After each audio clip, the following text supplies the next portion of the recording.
இன்னைக்கு நம்ம எங்க ட்ரிப் வந்திருக்கோம்னு பாத்தீங்கன்னா பாதி தூரத்துக்கு வந்ததுக்கு அப்புறம் வந்து ரோடு கிடையாது. வருங்காலத்துல இது வந்து 108 அடிக்க கோயில் வரும்னு நினைக்கிறேன். இதுல என்ன மழை ஸ்டார்ட் ஆகுது உங்களுக்கு. இங்க இருந்து பார்க்கவே நிறைய காத்தாடி நல்லா தெரியுது. இங்க இருந்து பார்த்தனா வந்து அந்த கீழே வந்து அந்த கோயில் தெரியுது பாருங்க. ஹாய் ஃப்ரெண்ட்ஸ், நான் உங்க வரவராஜன். லைட் ட்ரிப் சேனலுக்கு உங்க எல்லாத்தையும் அன்போடு வரவேற்கிறேன். இன்னைக்கு நம்ம எங்க ட்ரிப் வந்திருக்கோம்னு பாத்தீங்கன்னா திருநெல்வேலியில இருந்து தென்காசி போற பைபாஸ்ல ஆலங்குளம் பஸ் ஸ்டாண்டை தாண்டின உடனே கொஞ்சம் தூரம் நீங்க வந்தீங்கன்னா அதுல வந்து ஒரு பேரிகேட் இருக்கும். அதுல ரைட் சைட்ல திரும்பினீங்கன்னா இந்த ராமர் மலை அப்படிங்கிற ஒரு லொகேஷன் வரும். இந்த மலைக்கு போற வழிகள் எப்படி இருக்கு, உள்ள அங்க வந்து என்னென்ன மாதிரிலாம் இருக்கு அப்படிங்கறத இந்த வீடியோல ஃபுல்லாவே உங்களுக்கு நான் காமிக்க போறேன். வாங்க வீடியோக்குள்ள போகலாம்.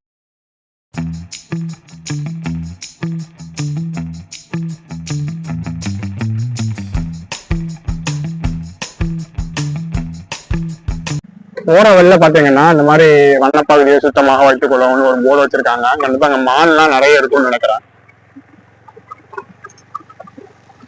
பாதி தூரத்துக்கு வந்ததுக்கு அப்புறம் வந்து ரோடு கிடையாது, ஒரு மண் சாலை தான் இருக்கு.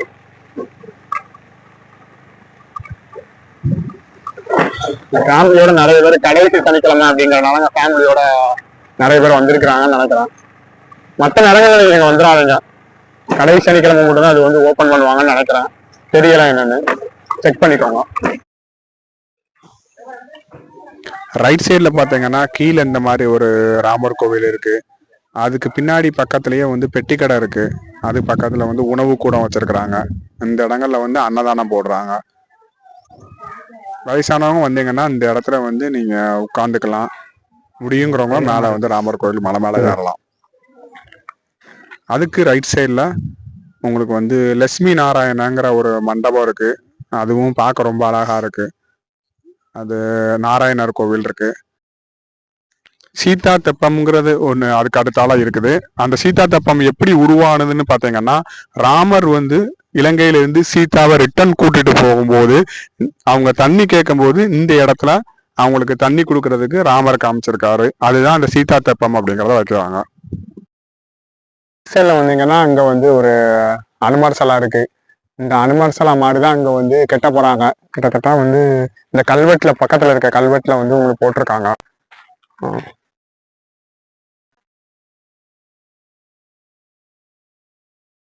வருங்காலத்துல இது வந்து 108 அடிக்க கோயில் வரும்னு நினைக்கிறேன். பார்க்கலாம். இதுல என்ன மழை ஸ்டார்ட் ஆகுது உங்களுக்கு. டைம் என்னன்னு இப்ப பாத்துக்கிட்டோம், எவ்வளவு நேரத்துல நாங்க மேல போறோம் அப்படின்னு. மணி இப்போ வந்து 2:10 ஆகுது. இங்க கூட ஒரு போர்டு வச்சிருக்காங்க, திருப்பதி கோவில், ராமர் திருப்பதி கோவில் வனப்பகுதியை சுத்தமாக வைத்துக் கொள்ளவும் அப்படிங்கிற ஒரு போர்டு வச்சிருக்காங்க. இந்த மேல போற வழியில எப்படி இருக்கு என்ன ஏதுன்னு உங்களுக்கு நான் போ அப்படி காமிக்கிறேன். ஸ்டெப்ஸுகள் எதுவுமே இல்லைங்க, ஃபுல்லா கல்லுதான். இப்படி கல்லா பாறையா அப்படி இருக்கு. போற இடங்கள்ல எவ்வளவு நேரத்துல இந்த மலையை நாங்க அடையிறாங்கிறத பார்ப்போம். அப்புறம் நான் உங்கள்கிட்ட சொல்லியிருந்தேன் இந்த மாதிரி வந்து கடைசி சனிக்கிழமை மட்டும் தான் வரலாம் அப்படிங்கிற மாதிரி. ஆனா வந்து கடைசி சனிக்கிழமை மட்டும் இல்லை, வெள்ளி சனி ஞாயிறு இந்த 3 நாளுக்குமே வந்து வரலாமா. ஆனா கடைசி சனிக்கிழமை மட்டும் கொஞ்சம் அதிகமா கூட்டம் இருக்கும். வந்தீங்கன்னா அங்க அன்னதானம் போடுறாங்க, பரமசோறு மாதிரி. அதை சாப்பிட்டுட்டு வயசானவங்க கூட உங்களுக்கு ஒன்றும் பிரச்சனை இல்லை, கீழே உள்ள உட்காரதுக்கு நல்லா அந்த காமிச்ச மாதிரி இடங்கள்லாம் ரொம்ப நல்லா இருக்கு. ரெஸ்ட் எடுக்கலாம். ஓரளவு யங்ஸ்டரா இருந்தீங்கன்னா மேலே ஏறலாம். சின்ன குழந்தைங்களை கூட்டு போனீங்கன்னா கொஞ்சம் கஷ்டமா இருக்கும். பையன் உங்க காலையிலேயே வந்தீங்கன்னா எதுவுமே அவசரம் இல்லாம போறதுக்கு உங்களுக்கு நல்லா இருக்கும். காலு கீழே வந்து உங்களுக்கு தடிக்கிற கூடாது, ஏன்னா ஃபுல்லுமே பாறை தான் இருக்கு.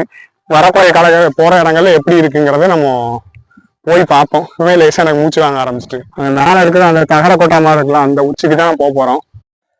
இந்த இடங்கள்ல இருந்து ஒரு குட்டி குட்டியா பாறையா இருக்கு, கொஞ்சம் ஸ்டெப் மாதிரி இருக்கு. போற இடங்கள்ல கொஞ்சம் பார்த்து ஸ்டெப்ஸ் எல்லாம் பார்த்து வைங்க, எல்லாம் கீழே விழுந்துருவீங்க. ஆனால் கொஞ்சம் ஜாக்கிரதையா, குழந்தைங்களை கூட்டு போகும்போது கொஞ்சம் ஜாக்கிரதையா இருங்க. இங்க இருந்து பார்க்கவே நிறைய காத்தாடி நல்லா தெரியுது. அங்க அந்த இடத்துக்கு வந்து பாருங்க, அங்கேயே ஒரு வியூஸ் நல்லா ஒரு காத்தாடி தான் ஃபுல்லுமே தெரியுது. இங்க வந்து பாத்தீங்கன்னா போற இடங்கள் எல்லாமே வந்து இங்க பக்கத்துல உள்ள அந்த ஆலங்குளம் சுத்தி உள்ள லெப்ட் சைட்ல திருநெல்வேலி போற வழி சைட்ல உள்ளது ஃபுல்லாமே இங்க தெரியுது. உங்களுக்கு இந்த வீடியோ வந்து கிளாரிட்டியா தெரியுமான்னு எனக்கு தெரியல, ஏன்னா இது மொபைல்ல தான் நாங்க எடுக்கிறோம் அப்படிங்கிறனால கொஞ்சம் கிளாரிட்டி உங்களுக்கு மிஸ் ஆக தான் தெரியும். அதனால கொஞ்சம் அட்ஜஸ்ட் பண்ணிக்கோங்க. நீங்க ரியல் டைம்ல நீங்க வந்து இதை என்ஜாய் பண்ண ட்ரை பண்ணுங்க. ஃபேமிலியோட வந்தீங்கன்னா உங்களுக்கு நல்லா இருக்கும். ஒரு சண்டே வந்து ஒரு டூரிஸ்டர் பார்ட் மாதிரி வந்தாலும் நல்லா இருக்கும். அது போக வந்து நீங்க வந்து சாமி கும்பிட்ட மாதிரியும் ஆச்சு, ஒரு ட்ரக்கிங் போற மாதிரியும் உங்களுக்கு ஒரு அனுபவத்தை இது கொடுக்கும். கொஞ்சம் தூரம் ஏறி இருக்கும். இங்க இருந்து பார்க்கும்போது வந்து இந்த ஆலங்குளம் ரைட் சைடில் உள்ள திருநெல்வேலி போற பாறை வந்து எல்லாமே வந்து தெரியுது இங்க இருந்து பார்த்தா. போக போக வந்து உங்களுக்கு வந்து கொஞ்சம் செங்குத்தா தான் போயிட்டு இருக்கு. கொஞ்சம் கேர்ஃபுல்லா தான் பார்த்து ஏறணும். கொஞ்சம் மூச்சு வந்து வாங்கும். கொஞ்சம் உட்காந்து ஏறினீங்கன்னா உங்களுக்கு சேஃபா போகலாம். அதுவும் இல்லாம இந்த மாதிரி வந்து மூச்சு வாங்குறது ஒரு விதத்தை நல்லது. ஆனா வந்து ஹார்ட் வந்து உங்களுக்கு பம்ப் பண்ணி நுரையீரல் வந்து உங்களுக்கு பம்ப் பண்றதுக்கு உங்களுக்கு நல்லா ஒரு மூச்சு பயிற்சி மாதிரி ஒரு அமையும் இது. அதனால அதான் நிறைய பேர் என்ன பண்றாங்க, இந்த மாதிரி மலைக்கெல்லாம் போறாங்க, ரொம்ப ஆரோக்கியமா இருப்பாங்க மலைக்கு போறவங்க. இந்த வந்த வழிகளை உங்களுக்கு நான் காமிக்கிறேன் பாருங்க. இந்த இடத்த மட்டும் கொஞ்சம் செங்குத்தா இருக்கு, அப்படியே போய் அது திரும்பி அப்படிதான் கீழே போகுது. ஆனா அவங்களால மேல ஏற முடியுமா முடியாதாங்கிறது கொஞ்சம் வயசானவங்களாம் கொஞ்சம் முடிவு பண்ணிக்கோங்க. ஓகேவா? அவ்வளோ பக்கத்துல வந்துட்டோம்னு நினைக்கிறேன். அங்க பாருங்க, இந்த கோவிலோட அந்த சவர்லாம் தெரியுது. ஒரு வழியா மேல வந்தாச்சு. கொஞ்சம் தூரம் தான் இருக்கு, போய் மேல எப்படி இருக்கு பார்ப்போம். அந்த பாதைகளை வந்து போவாதீங்க, கொஞ்சம் அது கொஞ்சம் செங்குத்தா இருக்கு, கொஞ்சம் போற வழிகளை சறுக்கிறதுக்கு வாய்ப்பு இருக்கு. அதனால இது வந்து உங்களுக்கு ஈஸியா ஸ்டெப்ல இருக்க மாதிரி இருக்கு. அதனால இதே நான் இப்படியே போறேன், இது உங்களுக்கு ஈஸியா ஏறிக்கலாம் தான். வந்தாச்சு, கடைசி ஸ்டெப் வந்துருச்சு. மேல போய் ராமர் கோயில் எப்படி இருக்கு அப்படிங்கிறத பார்ப்போம். வாங்க, மேல வந்தாச்சு. அதுக்கப்புறம் எப்படி இருக்குன்னு மேல இருந்து ஆலங்குளம் சிட்டி எப்படி இருக்குன்னு பாக்குறதுக்கு ஒரு எக்ஸைட்மெண்டா இருக்கு. காத்து கொஞ்சம் நல்லா இருக்கு. அது மாதிரி வந்து இங்க இருந்து ஆலங்குளம் சிட்டி எப்படி இருக்குன்னு பார்ப்போம். ஃபுல்லுமே இங்க காற்றாலதான் நிறைய தெரியுது. ஜூம் பண்ணி காமிக்கிறேன், பாத்தீங்கன்னா உங்களுக்கு வந்து ஃபுல்லுமே இந்த காத்தாடி நிறைய இருக்கு. இது ஃபுல்லா ஆலங்குளம் சர்க்கிள் தான். லேசா சாரல் உங்களுக்கு கொஞ்சம் இந்த இடங்கள்ல. அந்த சைட்ல வந்து மானூர் ஃபுல்லா அங்க இருந்து பார்த்தா தெரியுது. இந்த இருக்கு பாத்தீங்களா, இதுதான் வந்து ராமர் கோவில். ராமர் கோவில் சுத்தி வந்து உங்களுக்கு வந்து அந்த மலையை சுத்தி வர்றதுக்கு ஒரு சின்ன ஸ்டெப் மாதிரி வச்சிருக்காங்க. உண்மையிலேயே மேல வந்து கோவிலை வந்து ரொம்ப நீட்டா வச்சிருக்காங்க. ஒரு சின்ன குப்பைகள் கூட அங்க பார்க்க முடியல. நீங்களும் வந்தீங்கனாலும் அந்த மாதிரி வந்து மெயின்டைன் பண்ண நீங்க ஹெல்ப் பண்ணுங்க. இந்த இடத்துல இருந்து பார்க்கும்போது ஃபுல்லுமே வந்து அந்த மெயின் ரோடு உங்களுக்கு தெரிஞ்சு பாருங்க. அங்க கொஞ்சம் பார்த்தோன்னா அந்த தென்காசி டு திருநெல்வேலி போற மெயின் ரோடு அந்த சைட்ல உங்களுக்கு தெரியுது. ஓகேவா? அந்த மாதிரி வர்ற வழியில அங்க ஒரு ஸ்கூல் இருந்தது, அங்க இருந்து பார்த்தா அந்த ஸ்கூல் உங்களுக்கு தெரியுது.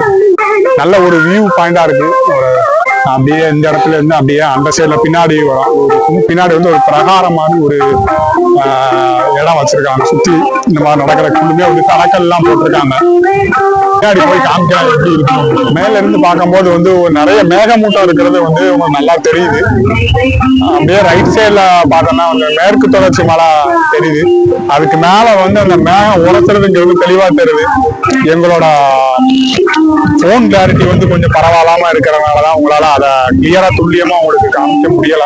பாருங்க இந்த இடம் வந்து உங்களுக்கு எவ்வளவு அழகா இருக்குன்னு. அந்த மேற்கு தொடர்ச்சி மலை அழகா இங்க இருந்து பார்த்து ரசிக்கலாம். ஒருவேளை நீங்க வந்து ஒரு காலையிலேயே நீங்க வந்துட்டீங்க, ஒரு 8 மணி அந்த மாதிரி ரேஞ்சிலேயே நீங்க வந்துட்டீங்க அப்படின்னா ஃபேமிலியோட ஒரு டைம் பாஸ் பண்ணிட்டு ஒரு 3 மணிக்கு வெயில் காலம் கூட நீங்க இறங்கலாம் அந்த இடத்துல. நல்லா பிளான் பண்ணிக்கோங்க. உங்களுக்கு எது டவுட் இருந்தாலும் கமெண்ட் பாக்ஸ்ல கேளுங்க. அதோட அனுபவத்தை நான் உங்களுக்கு கமெண்ட்ல சொல்றேன். சாரல் வந்து வேற அடிக்கும். லேசா குற்றால சீசன் ஸ்டார்ட் ஆனதுனால அங்க சாரல் இடத்துல இருக்கும் போது ஒரு உணர்வு வந்து நல்லா இருக்கு. அவ்வளவுதான், கீழே இறங்க ஆரம்பிச்சிட்டேன். கரெக்டா வந்து மேல இருந்து வர்றதுக்கு பாத்தீங்கன்னா 2:10க்கு நாம ஸ்டார்ட் பண்ணோம். அது மேல ஏறதுக்கு வந்து ஒரு 3:10 அந்த மாதிரி ரேஞ்சில ஏறணும். வீடியோலாம் எடுத்துட்டு வந்தோம். அதனால வந்து ஒரு 45 நிமிஷம் கிட்ட ஆச்சு. நீங்க வந்து உடனே ஏறினீங்க அப்படின்னா ஒரு 30 நிமிஷம் அதுக்குள்ள ஏறிடலாம். கொஞ்சம் ஸ்லோவா இருந்தாங்கன்னா கூட ஒரு 40 நிமிஷம் அந்த மாதிரி டைமுக்குள்ள ஏறிடலாம். கீழே இறங்கும் போதுதான் நம்மளுக்கு வந்து கால் வலி ஜாஸ்தியா இருக்கும். ஏன்னா வந்து நம்மளோட உடம்போட வெயிட் பாத்தீங்கன்னா ஃபுல்லா நம்ம முட்டில தான் இறங்கும். இறங்கும் போது பார்த்து இறங்குங்க.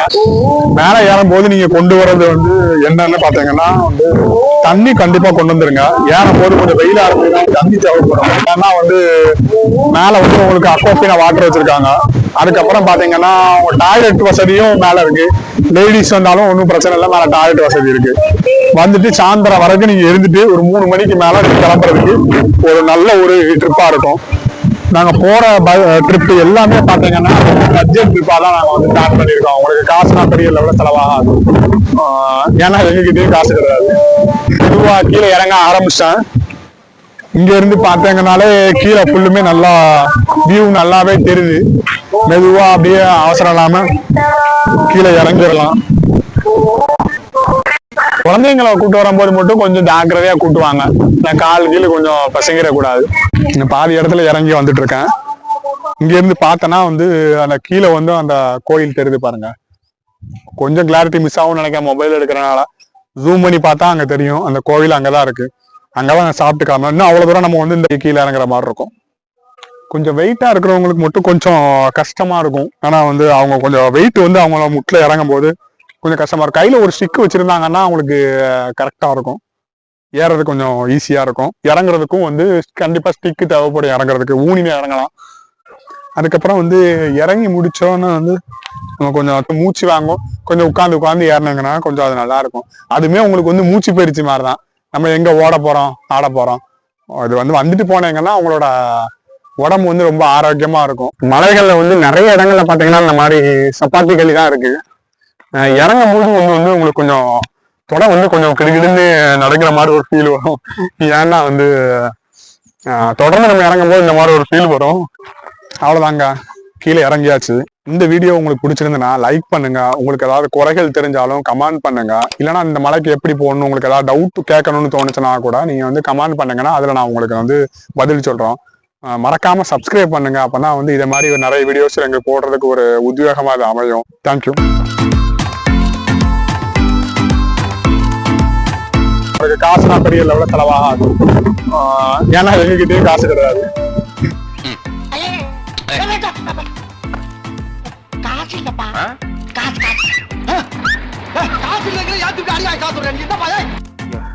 இவனை விழுந்ததை எடுக்கவே இல்லடா.